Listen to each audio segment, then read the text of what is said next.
Olá! Hoje a gente vai mergulhar numa das histórias mais intensas e, olha, mais cheias de lições da Bíblia, o Livro de Números.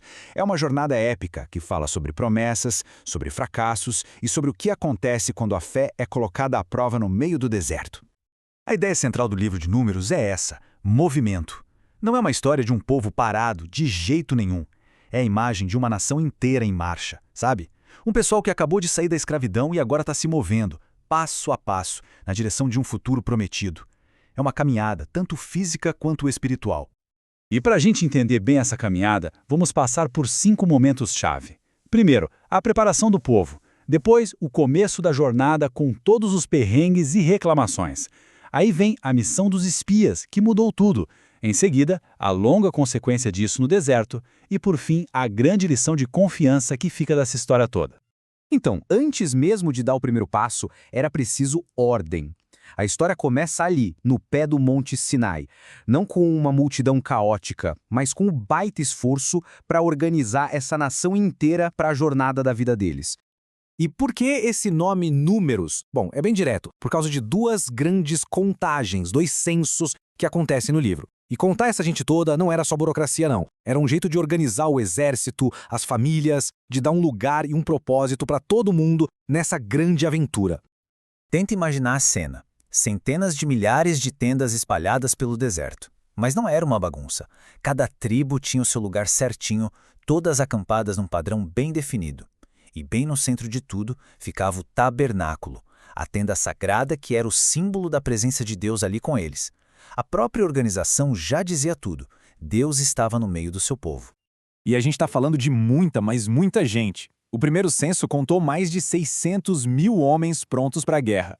Agora some aí as mulheres, as crianças. A gente está falando de uma população de talvez 2 milhões de pessoas se movendo pelo deserto. É difícil até de imaginar a logística de um negócio desses. Com o povo todo organizado, a jornada finalmente começa. Pé na estrada, mas, claro, o caminho do deserto não é nada fácil. E com as dificuldades começam a aparecer as primeiras rachaduras na confiança e na gratidão do povo. E o mais curioso é que eles não estavam perdidos ou sozinhos. Tinha uma coluna de nuvem que guiava durante o dia e uma coluna de fogo que iluminava o caminho à noite. Era como um GPS divino, sabe? Uma presença constante, mostrando exatamente para onde ir e quando parar. Não tinha como errar. Só que mesmo com essa guia e com o maná, aquele pão que caía do céu todo santo dia, o povo começou a reclamar. Eles se cansaram do milagre diário e começaram a sentir falta da comida do Egito. Essa frase aqui mostra um coração que já esqueceu da escravidão e agora está desprezando a provisão.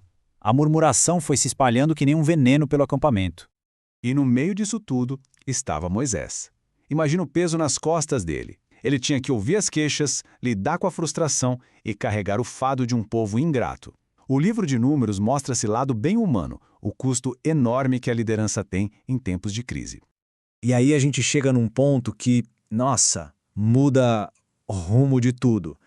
Eles estão ali, na fronteira da Terra Prometida, e decidem mandar espias para dar uma olhada na terra que Deus tinha dado a eles.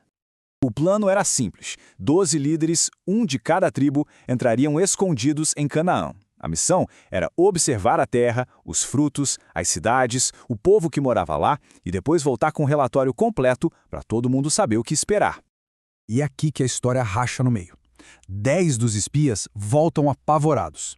Eles falam: olha, a terra é ótima, mas o povo de lá são gigantes. A gente parecia gafanhoto perto deles. É impossível conquistar. Mas 2 deles, Josué e Caleb, voltam com um relatório completamente diferente. Eles dizem: sim, os desafios são grandes, mas o Senhor está com a gente. Vamos lá, a gente consegue. A nação inteira tinha 2 caminhos bem na sua frente, o do medo e o da fé. A escolha do povo de ouvir a voz do medo em vez da voz da fé, bom, essa escolha teve uma consequência terrível e imediata, que selou o destino de uma geração inteira. A sentença foi devastadora. Por causa da incredulidade, aquela geração de adultos não ia entrar na Terra Prometida. Eles teriam que vagar pelo deserto por 40 anos. 1 ano para cada dia que os espias passaram na Terra, até que o último deles morresse. Só os filhos deles é que herdariam a promessa. Mas olha só, esses 40 anos não foram de abandono completo. O castigo era real, mas a fidelidade de Deus também era. O maná continuou caindo. Quando faltou água, ela brotou de uma rocha. Quando foram picados por cobras, uma serpente de bronze foi levantada para curar o povo. Foi um período longo e duro, mas também de aprendizado para a nova geração que crescia no caminho.